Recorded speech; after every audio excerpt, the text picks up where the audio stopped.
Hi everyone, I welcome you in the name of God Almighty. My name is Nancy Grace and I'm here with Apostle Milton. Apostle, you are welcome. And today we have an interesting topic to discuss, which says the hidden truth about Noah's flood from the Bible. Wow, this must be an interesting topic. And before we get down to the video, if today is your first time of visiting my channel, please subscribe and follow me on my Facebook page and Instagram. And without wasting much of our time, let's get down to the video. For thousands of years, dedicated priests have kept secret knowledge in Egypt that contains all the basics the modern science is using today, from gene technology to creating nuclear reactors. There is no doubt that the ancient scientists and sages had incredible and mysterious knowledge. Curiously enough, whenever we go back to the time of the Great Flood, we always read about 7 wise men who survived and then laid the foundations of the new age of human civilization. Were they real people? What was their involvement in the construction of the first ancient temples, including the Egyptian pyramids, or were they just a figment of someone's imagination? We'll try to find out together in the new episode of Secret Origins. The evidence from the prehistoric era on the walls of the Temple of Edfu, situated between Luxor and Aswan in Upper Egypt, is really interesting. This temple is believed to have been built in 237–257 BC. Scientists consider the texts on the wall the few surviving fragments that explain the beginning of the cosmos. Professor Raymond from the University of Manchester tells us that these texts contain hidden references and messages. It's about certain mythical events, which is why the laying of the cornerstone, the construction and the functioning of the historic temple are all set in the same mythical era. The temple was believed to be a creation of the gods, which leads us to the conclusion that, according to the ideas of that time, it was an immediate continuation, projection and reflection of the mythical temple that had existed since the beginning of the world. Now, the phrase "from the beginning of the world" could mean the first age, which the ancient Egyptians called Zep Tepi. In the same era, Thoth recorded the words of the wise men and delivered them in a book that described the location of specific sacred mounts along the Nile. The title of this lost book is Description of Mounts of the Ancient Times. The ancient inscriptions on the walls of temple referred to a group of 7 wise men. They were the only divine beings who knew how to build temples and sacred cities, and they supervised the construction works on the ancient hill, as they call it. Interestingly enough, many experts equate the ancient hill on the rocks with the location of the pyramids of Giza. Another such place is Heliopolis, as there was a sacred peak or a hill from which the first sunrise had been seen. It sounds so beautiful. Thoth himself participated in the activity of wise men, and together they are believed to have built the first mythical temples of ancient times, including the Egyptian pyramids, as Thoth himself recounts in his emerald tablets. Modern archaeologists have little information about the 7 and their identity, having concluded only that they are 7 in number and have an important role in the theory of the origin of the world's first sacred sites. Another interesting thing are the depictions of the flood, described as primordial waves from which the prehistoric hill rises. The first thing that comes to mind is the legend of Noah, but the 7 wise men appear also in other legends, which raises the question, did they really exist, or are they a fragment of someone's imagination? For example, there is scientific literature about the origin of the 7 sages, who after a natural calamity appear as heralds of knowledge. But all over the world there are extremely detailed legends, which is a paradox. The most famous story is that of the flood, according to which one of the gods decided to destroy the civilization because of its corruption. Moses left us one of the stories of what happened in the first book of the Old Testament. As in other legends, each time there is a chosen one, in this case a man, a couple or a few people who need to survive are warned of the impending disaster. If, however, we remove the mythical embellishments, what's left is a historical work that offers an explanation of the development of humanity's past. But the story of Noah, who laid the foundations for a better humanity by defeating the flood, cannot be precisely dated, so it's difficult to assign it to a specific historical time. Also, since 1872, discoveries have been made that suggest that the biblical account of the flood is borrowed from older sources, such as those from the archaic deity Aya, and therefore is essentially of Egyptian origin. It is closely related to Min and Set. In fact, in 1849, the British archaeologist Sir Austin Layard and his assistant Harmust Rassan discovered several brick-covered mounds at Huyunjiu, which prompted them executive further. In September the same year, the two discovered almost 25,000 clay tablets covered with cuneiform inscriptions. The clay tablets contain spiritual and scientific works on philosophy, astronomy, and mathematics. They also accounted a number of ancestors of the kings who ruled the country before and those who ruled after a great flood disaster. And these tablets contained Mesopotamia's greatest work, the Epic of Gilgamesh. This is the legend of Gilgamesh, the Sumerian hero, who was 2/3 a god and 1/3 man and claimed he was immortal like the gods. If you haven't watched our episode about the Anunnaki, watch it so that you can make a link to the demigods. German Assyriologist Professor Theodor Quasman of the University of Cologne was able to find the first line of this work. He found them in the basement of the British Museum in London, and the clay tablet read, "Gilgamesh, who saw the wellspring, the foundations of the land, who knew the world's ways, was wise in all things." The Epic of Gilgamesh was engraved in the form of a poem on 12 clay tablets. It only managed to survive because the newly arrived conquerors of Mesopotamia did not consider cuneiform a writing. The quatrains, 200 in number, contain striking similarities to the Bible, only they were written several millennia before it. The archaeologists who made this discovery didn't realize how sensational it was and wrapped it badly before they shipped it to Britain for translation. Therefore, due to the incompetent treatment, many of the tiles were damaged and could no longer be read. It was only thanks to the work of George Smith, a previously unknown young employee of the British Museum in London, that the historical significance of these ancient legends became clear. At that time, however, no one in the so-called scholarly world knew that there was a Babylonian Assyrian literature that deserved to be ranked alongside the great achievements of later writers. Young Smith has just reached the spot when Gilgamesh and his friend Enkidu successfully defeated the fiery bull Humbada in the cedar forest of present-day Lebanon.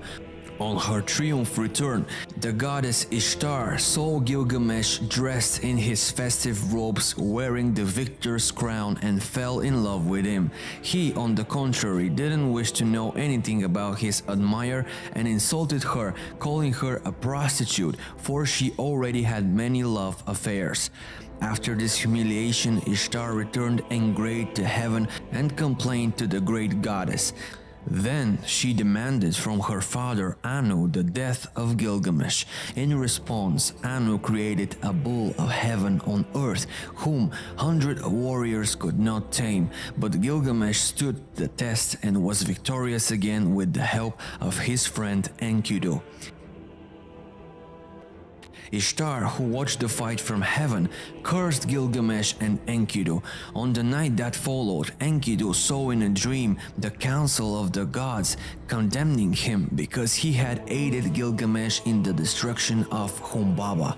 The sentence was immediately carried out, and Enkidu died that very night from an incurable disease.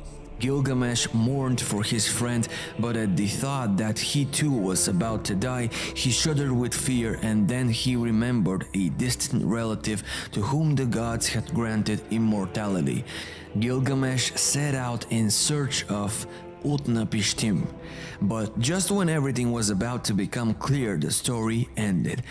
Smith found out that this was just one part of the inscriptions, and the story of the immortal Utnapishtim was present only partially. The clay tablets with the continuation of this epic were hidden somewhere in the chambers of the palace of Nineveh.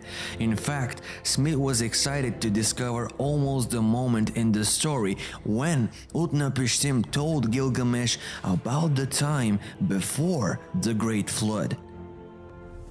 Of course, what he had read so far of the Epic of Gilgamesh kept bugging him. Smith was discouraged because he wanted to go to Nineveh at all costs to continue his research. But that cost a lot of money, and for a simple employee like him, it was very difficult to secure funding. Besides, who would agree to help find the clay tablets that might contain evidence that the Bible doesn't offer the oldest information, and even more, it's not the only source? However, a London benefactor invested about 1,000 genuines, about 40,000 euros in George Smith's venture and challenge. It was the London's Daily Telegraph, which showed risk-prone interest in the young's research reports, making our access to ancient knowledge possible. On December 3, 1872, George Smith announced his discovery to an astonishment audience of the London Society of Biblical Archaeology. Even if the ladies and gentlemen were not particularly delighted with the discovery and even maligned Smith, they couldn't distract the enthusiastic explorer from his enterprise. Consequently, the research team set out for Nineveh in early 1873. Immediately upon arrival, Smith began excavation. His will was extraordinary, and in a huge pile of rubble, George Smith found 384 pieces of clay tablets, including the missing parts of the story of Utnapishtim. And the tiles tell us, long before the flood of the Euphrates River, there was a city of Shuruppak when the gods decided to flood the land. The god Ea, who participated in the council of the gods, chose to be a guardian of the man Utnapishtim and decided to warn him of the impending disaster. Man of Shuruppak, give up your wealth and build a ship to save your life. Take all kinds of seeds with you on the ship. The measures by which you shall build are well calculated. That confirmed Smith's assumption that the man was experiencing the same thing as Noah from the Bible.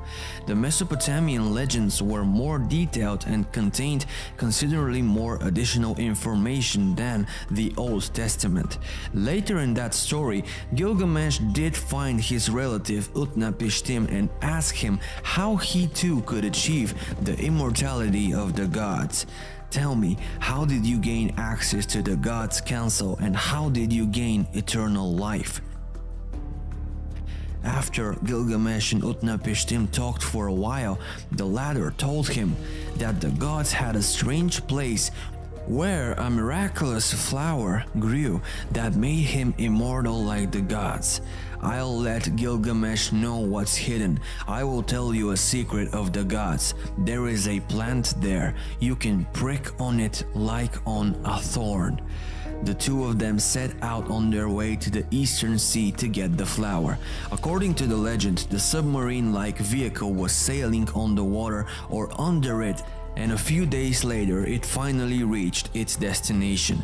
Perhaps the travelers were using a submarine because in the legend Utnapishtim pointed out the plant's location on the seabed and then showed Gilgamesh a type of plant and explained its property. These plants are magical herbs and bring back youth to people. In 1876, after 3 years of hard work, George Smith returned to England, where he published his innovative for the time theory regarding the Bible. Noah and Utnapishtim are, in reality, the same man who was struck by that same natural disaster.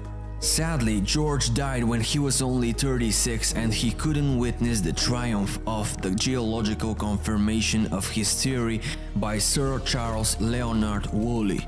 In August 1998, after many years of research, Dr. William Ryan of Lamont Doherty Earth Observatory, using the 20th century technology, once again confirmed Charles Woolley's results. According to them, after the warming of the northern hemisphere, the water from the melting glaciers had raised to the level of the ocean to such an extent that the former land strip between Europe and Asia Minor had broken off the Bosphorus. According to Dr. Ryan's theory, the Black Sea did not yet exist, but around its deepest point there was a freshwater lake whose shores were inhabited by people. Around 8900 BC, the Mediterranean Sea must have overflowed the former lake, which today can still be found at the bottom of the Black Sea, with a force 200 times greater than that of the Niagara Falls. For 2 years, about 16 cubic kilometers of seawater kept flowing into the Black Sea every day, so that the sea level was rising about 15 centimeters a day. In that flood-like disaster, the lake expanded by 2 kilometers in 1 day. Dr. Ryan concludes, out of this hell could have arisen the biblical flood. Also, on September 28, 1999, the discoverer of Titanic, James Ballard, stated that he only wanted to penetrate to a depth of 140 meters to find on the seabed some well-preserved ships from biblical times. In the summer of 2000, the explorer did indeed succeed in discovering the remains of ancient buildings in the vicinity of the northern Turkish town of Sinop. There once lived people who must have left their dwellings fleeing for their lives. Interestingly, with all these facts, we'd better consider that neither the Old Testament nor the cuneiforms are telling us about a natural disaster, but about a punishment controlled by the gods. Furthermore, the texts are talking about a worldwide flood and not just localized to a particular area. Maybe the real cause of the worldwide catastrophe actually came from heaven. Furthermore, there are more than 300 flood legends in the world, which always refer to the Great Deluge, as well as to Chosen One appointed by the gods and to the building of a corresponding ark. The inscriptions on the walls of the temple of Edfu tell us that the 7 wise men came from a small island that was destroyed by the Great Flood. Besides, all the inscriptions at Edfu say that they came from an island, the homeland of the first people, and the island was destroyed by a flood. Most of the inhabitants drowned and the few survivors settled in Egypt, becoming the builder gods who worked in primeval times. What do you think about the biblical story of Noah? Is the Bible really accurate? Or there is a more mysterious story behind all of this that can reveal finally the true history of human civilization? We bow before you and thank you once again for watching another episode of Secret Origins. Next time we will go again to ancient Egypt and inspect the story of the mysterious wise men of Edfu. Until we meet again. Wow, this video is wonderful. The short documentary about the hidden facts, the hidden truth about the Noah's flood from the Bible. Though what I learned from this video, I think is different from the little understanding of what I know from the Noah's flood. Well, guys, this is a very interesting video. I really like this documentary, but I do not know the perception in which the writer of this documentary was documenting this whole thing. I do not know whether it was coming from the Christian background or from the Islamic conception, because to me I feel like maybe probably this person might be a pagan which may not actually believe in the Almighty God that both the Christian and the Muslim believe in, because at the cost of this video I was not hearing him quoting it from the Quran to back up his point, or neither quoting it from the Bible. So it's just like somebody writing this just to discredit both religion about the account on Noah's perception concerning the flood that actually taking place, but then focus itself on the 7 wise men, which to him says that they survived during the Noah's flood. So from there they built the foundation or the basis of civilization. I did not hear it talking about how God punished the children for their sins, of what the account of Abraham and then Lord, and how the people were just engaging themselves in what they are doing, and God warned them before he decided to destroy the world after Noah keep preaching to them, but then they couldn't listen. They thought that that will not come to pass. Now I still maintain, based on the Christian religion, our belief system is that the people did not accept what Noah was preaching to them, and then therefore God uses the flood to destroy the whole world. Same thing is still applicable to us today, that if we fail to adhere to what God is saying to us through his messengers and servants, that's the same way God is going to destroy us, just as the way it did to the people of Noah in their time. So now this video, I know that the person that is making this video is to actually discredit what God's word is saying. I just feel like probably the person might be a pagan per se. That's just my opinion. I may be right or wrong, but then anyway, all we know is that either you believe, you watch this video as a Christian or either as a Muslim, one thing is for sure: judgment is real, and we are going to know on the last day. So that's why I always says in my video that it is good for you to live for something, so that if you die or judgment day came and you know that judgment day is real, God is real, then you know that at least you are safe. But if you didn't believe and then you die and then you got to realize that it was true, then it means that you have lost everything. I don't want any of us to lose. I don't want to be lost, and I don't want you watching me to be lost. Don't believe in the pagan. Just know that everything didn't just come to existence on its own, but there is somebody supreme, which is God.